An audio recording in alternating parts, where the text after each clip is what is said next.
Hi Jason, great session again yesterday. Just to recap on the work that we did on your putting. First of all, here on the left, very upright, not really much angle in the spine there and the legs. Shaft of the club very close to the body, and arms hanging slightly in from the shoulders. All in all, not a terribly good posture to make a stable stroke from, so we look very cramped, not enough room. Eye lines over the ball, but really just because you stood really close to it. What I'd like to see you do is more of what we see here in the middle, which is get over it a little bit more, maybe add a little bit of knee flex there as well, but more importantly get the hands beneath the shoulders but with sufficient room between you and the golf club. So from there we're in a much better position to make a pendulum stroke. Putting stroke itself goes back in a reasonable direction. We did say that during your session you had a tendency on occasion to pull the club a little bit too much on the inside and throw it out in this direction on the way through, resulting in a few pushed putts.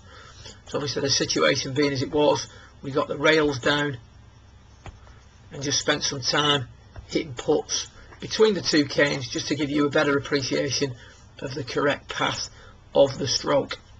The stroke itself on this one, not a bad action, taking it back, making centre contact, and then release the putter nicely on the way through. Follow through gets a little bit long, and as you do that the putter wanders away from you, but I feel as your overall setup improves, the way in which you follow through is going to improve also.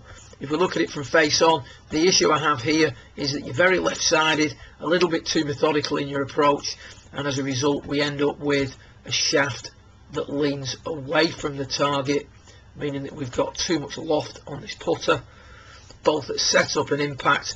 We're pretty good at maintaining that throughout the stroke. If we watch the stroke itself, we go back and then through, and we can see at impact the shaft returns to the position it was in at address. But unfortunately that's with a little bit too much loft, and you can almost see the ball bouncing at that stage as it leaves the putter face. Remember what we discussed, the minute the ball will not take the break until it starts to roll. So we want this ball rolling as quickly as possible.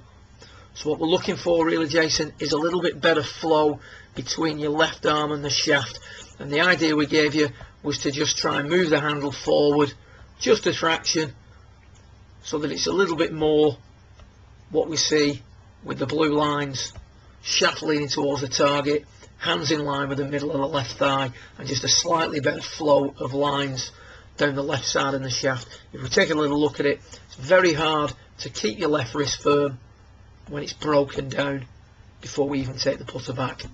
So all in all, give yourself a little bit of room, get yourself over the ball more, move the handle forward, and then keep working on accelerating the putter through impact. I'm sure that you're going to hold a few more putts next time you go out, and certainly enjoy striking the putts much better. Well done.